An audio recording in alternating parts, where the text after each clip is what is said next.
You are listening to The Vocal Technologist. Spoken tech for your ears.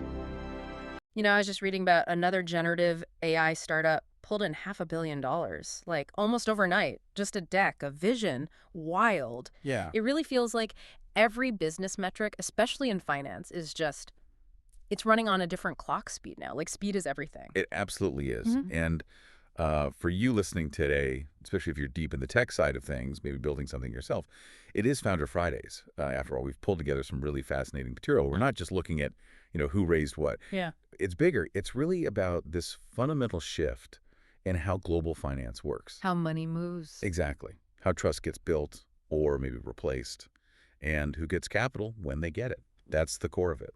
So our goal today really is to make sense of all this recent activity. You've got these big IPOs, this push towards tokenization, embedded capital sneaking into everything. We want to show you what it all means for speed, for efficiency, and for the actual plumbing of finance, removing friction, basically. You should come away from this knowing more than just the headlines. We want you to see the innovations that are sketching out the financial markets for the next, 10 years? It's happening right now. Okay, let's dive in then. The public markets. Huge push this year, hasn't there been? Definitely. You see names like eToro, Circle, Chime, Gemini, Klarna, all either hitting the market or making serious moves that way. Yeah, the signal's pretty clear. If you're a fintech and you've got scale, the market's interested. Or at least it was very interested. That scale isn't quite enough, is it? Investors seem to be rewarding something else now. Operational efficiency, driven by tech. That's the key. Which brings us straight to Figure Technologies. They had that successful U.S. IPO, raised, $787.5 million? Yep, valuing them at over $5 billion. 5.29 billion, I think. But the number isn't the whole story. It's the speed. Home equity loans, they do them in 10 days. 10 days. And the industry average is 42. 42 days, yeah. And that gap, that 32-day difference, that's everything. It's not just like a little faster. It's a totally different system built on automating trust, automating admin, using blockchain. They cut out weeks of paperwork. Weeks. That speed changes their costs, changes who they can serve, how quickly. It's fundamental. And you see that innovation in niche lending too, right? Like Lendbuzz. Oh yeah, Lendbuzz in Boston, auto finance. They're aiming for about a $1.5 billion valuation. And their angle is using alternative data, machine learning. Exactly. To underwrite borrowers who don't have much traditional credit history. The old systems just can't figure out that. They found efficiency there. So we have these fast new players coming up. But, and this is crucial, you've got to contrast that with what's happening to some of the established fintech giants. It raises big questions about whether those initial sky-high valuations can really hold up. Yeah, we definitely need to talk about Bill Holdings. I mean, they process huge volume, right? Over $300 billion in SMB payments annually. Massive volume. Sounds great on paper. But they were valued at, $34 billion at their peak, and now they're down like 85% from that. How does that happen with that kind of volume? Well, because the market woke up, basically. When capital wasn't free anymore, investors looked harder. They realized just moving money, even lots of it, isn't enough if your margins are getting squeezed by competition. So the growth story stalled, or the profitability wasn't defensible enough? Pretty much. And that huge valuation drop, that's blood in the water for activists. Right. You see Elliott Management jumping in, grabbing at least 5%. Starboard Value's got 8.5%. And these guys aren't showing up to congratulate the team. They want costs cut, operations tightened, maybe a sale. Now.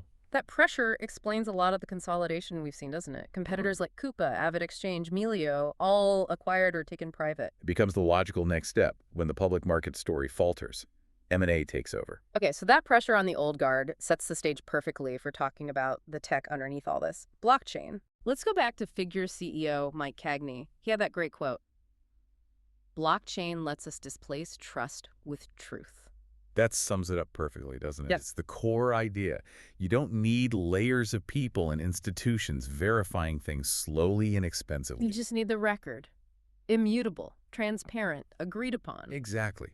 And that's why institutions, the ones who were so skeptical of crypto for so long, are now rushing into tokenization. This is where it gets really interesting, I think. BlackRock. They're looking seriously at tokenized ETFs. Yeah, building off what they did with their BODL money market fund and obviously the huge success of their Bitcoin ETF. So what are the benefits they're seeing? Why tokenize an ETF? Well, think about it. Tokenized assets could trade 24/7.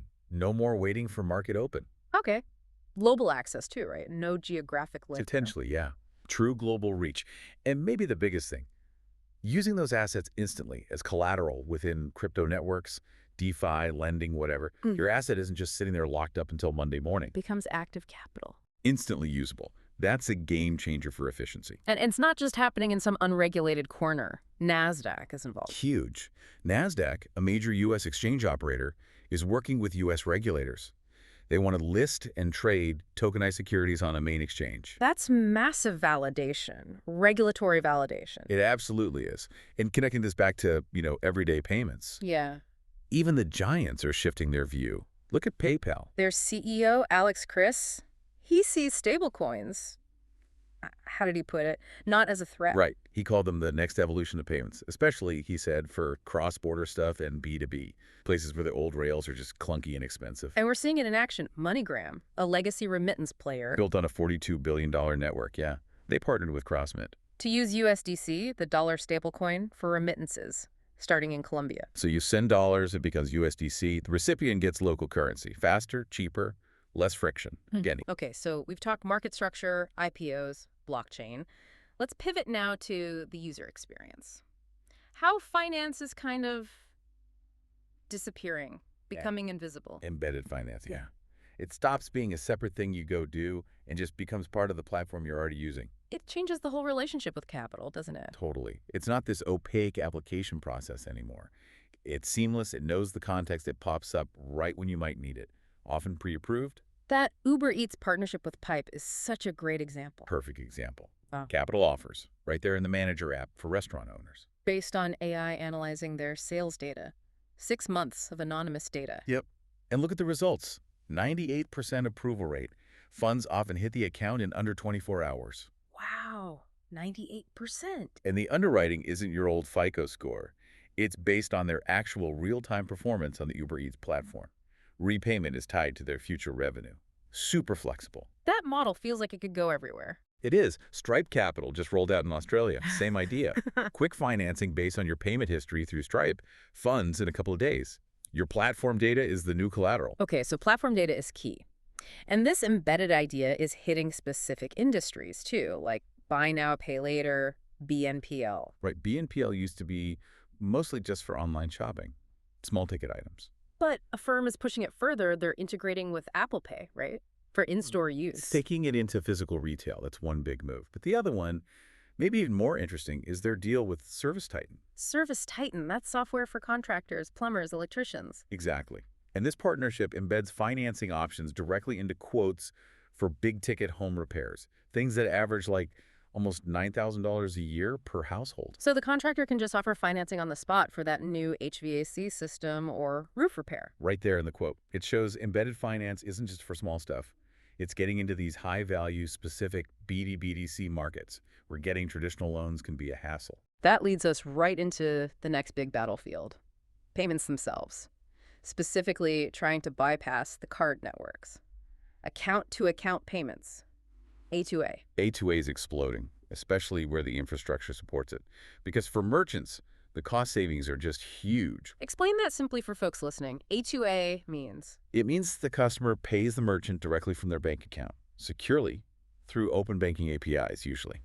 But it completely skips the card networks, Visa, MasterCard, and their interchange fees. Which can be significant for merchants. Very significant. And the adoption numbers show it. Look at Revolut's Pay by Bank feature in the UK. Where open banking is pretty mature. Exactly. Customers pay straight from their bank app.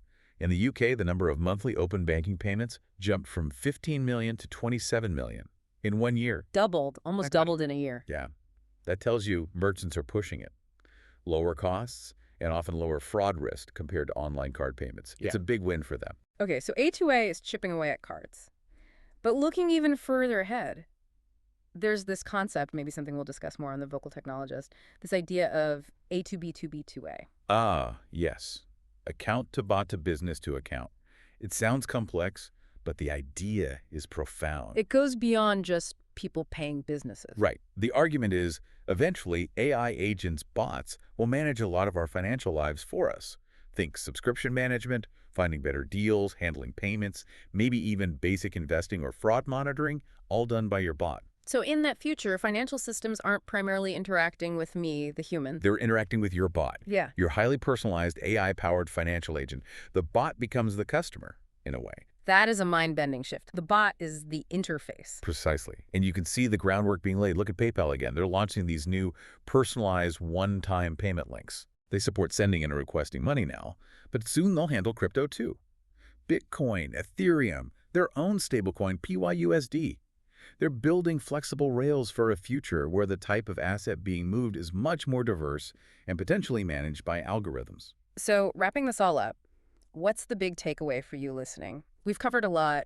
Fast loans, tokenized assets, invisible capital. The common thread seems to be this relentless drive to remove every last bit of friction, making capital move faster and faster. Exactly. The barriers are falling. Transaction speed is heading towards zero. And that intense competition is now spilling over into the fight for the retail investor, too. Everyone wants to give the average user faster, better access. Which brings us back to speed and access. Robinhood, they're filing for this ventures fund. Right. A publicly traded fund designed to give regular investors a way into private startups. Cutting-edge stuff, AI, fintech, aerospace, robotics. So breaking down that wall between public and private markets for retail. It's a huge structural change, giving Main Street access to the kind of venture returns previously locked up by institutions. That access is Robinhood's next big play after zero commission trading. Okay, so that leaves us with a final thought, something for you to chew on. Given that Robinhood is trying to channel retail money into AI startups, and AI itself is simultaneously threatening to completely upend existing financial systems, we're talking hundreds of billions in market value at stake. Yeah. Is the ultimate competitive advantage in fintech now about getting access to those hot private deals? Or is it actually about having mastery over and access to the foundational AI models themselves? What really matters more going forward? Spoken Tech, for your ears.